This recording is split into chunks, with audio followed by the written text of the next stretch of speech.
Assalamualaikum warahmatullahi wabarakatuh.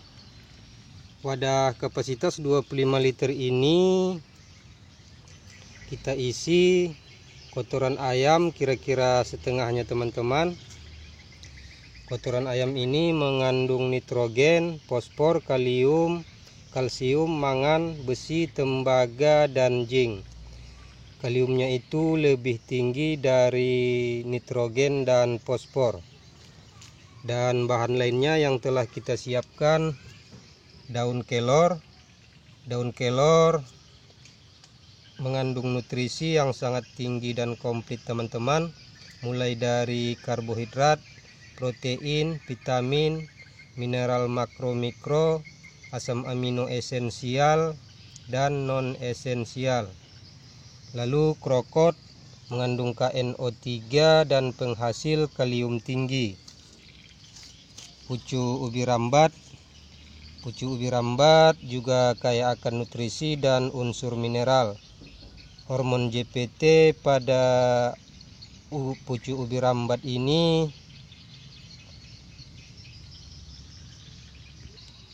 ialah auksin dan giberelin.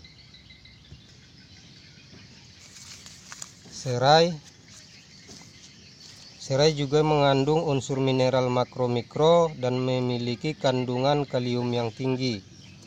Dan dengan kita mencampurkan serai dalam pembuatan POC, itu akan menaikkan kandungan unsur-unsur yang ada pada POC tersebut. Lalu kunyit, selain mengandung zat-zat kimia yang akan jadi sumber imun tanaman, juga protein, mineral makro mikro, kandungan protein dan kalium pada kunyit ini sangat tinggi.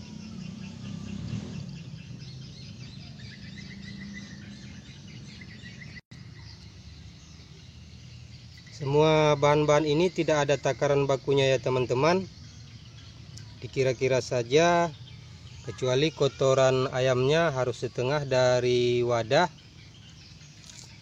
Bahan-bahan ini hanya sebagai pelengkap dan penambah unsur-unsur dan nutrisi.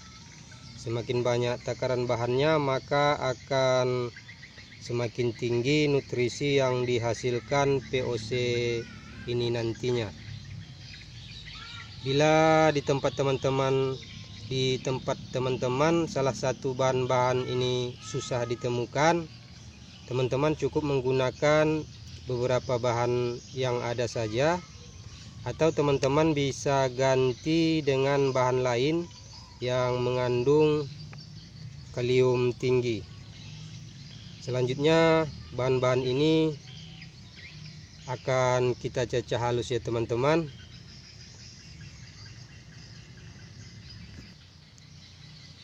Semua bahan yang telah kita cacah halus kita masukkan ke dalam wadah. Ini wadah hampir penuh.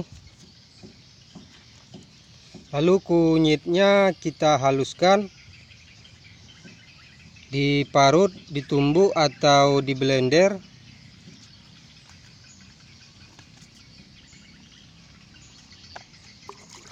Kita tuang air bersih.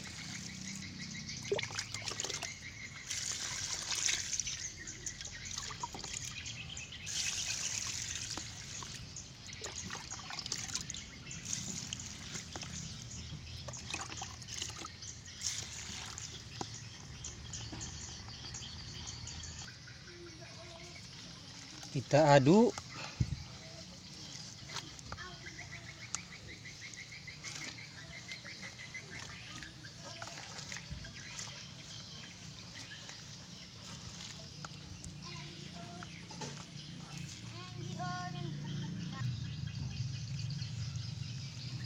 Bahan terakhir yang kita akan masukkan yaitu gula merah 500 gram dan terasi 100 gram.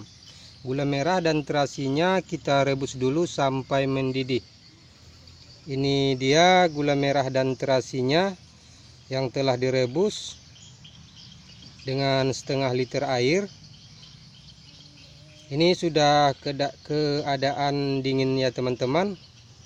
Jadi sebagai mikroba pengurainya,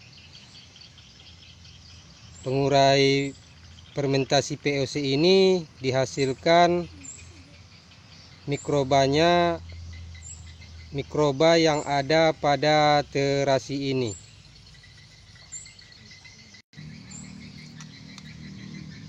Pada terasi ada mikroba patogennya ya teman-teman, makanya terasinya direbus dulu sampai mendidih, benar-benar mendidih agar mikroba patogennya mati.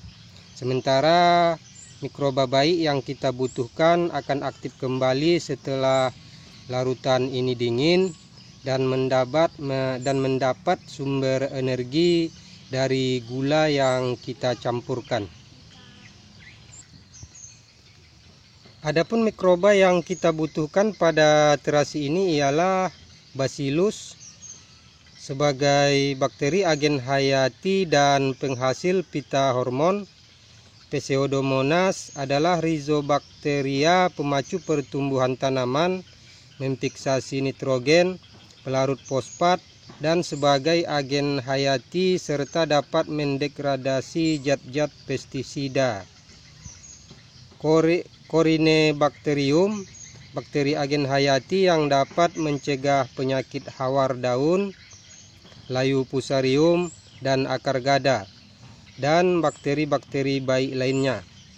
Sementara bakteri patogennya ialah Staphylococcus, Neisseria, dan Listeria.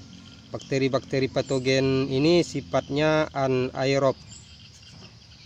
Jadi untuk mematikan bakteri patogennya, terasinya kita rebus dulu ya teman-teman sampai mendidih dan benar-benar mendidih.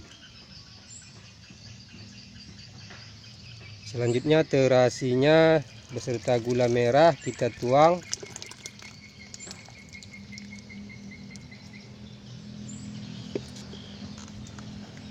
Kita aduk lagi sampai benar-benar merata.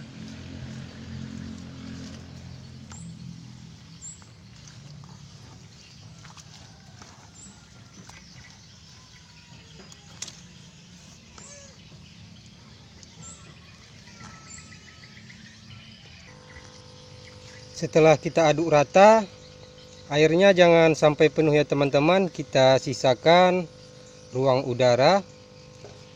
Lalu kita tutup rapat. Kita fermentasi selama 3 minggu. Di minggu pertama kita harus aduk setiap hari. Tapi kalau teman-teman punya mesin aerator, kita aerasi saja selama 3 hari.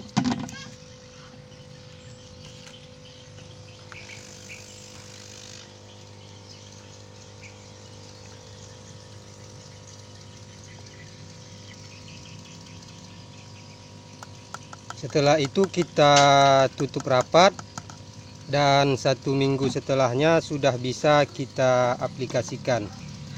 Tujuan aerasi ini agar mikrobanya cepat berkembang, dan tentunya pematangan POC ini akan lebih cepat, dan mikroba patogen yang sifatnya anaerob tidak akan berkembang dan mati. Setelah POC-nya matang, dosis aplikasinya 15-20 ml per liter air untuk spray ke daun dan tubuh tanaman, dan 20-25 ml per liter air untuk kocor di area perakaran. Dosis bisa teman-teman kurangi atau tambahi bila tanaman tidak ada respon ataupun overdosis. Sebenarnya dosis itu tergantung dari kebutuhan nutrisi tanaman, kesuburan tanah, daya serap akar, dan juga faktor iklim. Jadi teman-teman kreasikan saja dosisnya dari yang terendah. Nanti setelah dapat dosis yang tepat, itulah yang dijadikan patokan dosis sesuai usia tanaman. Interval aplikasi 1 atau 2 minggu sekali. Aplikasi pada tanaman pasif vegetatif akan mempercepat pembesaran batang ataupun bonggol, dan pada fase generatif akan mempercepat pembungaan. Bila pada kondisi tanaman sedang berbuah, akan memperbesar ukuran buah atau umbi dan menguatkan rasa buah. Demikianlah teman-teman cara membuat POC atau pupuk organik cair yang fungsinya mempercepat pembesaran batang atau bonggol, memperbesar ukuran buah atau umbi, dan menguatkan rasa dominan buah. Semoga video ini bermanfaat bagi para petani untuk meningkatkan hasil pertanian. Terima kasih. Wassalamualaikum warahmatullahi wabarakatuh.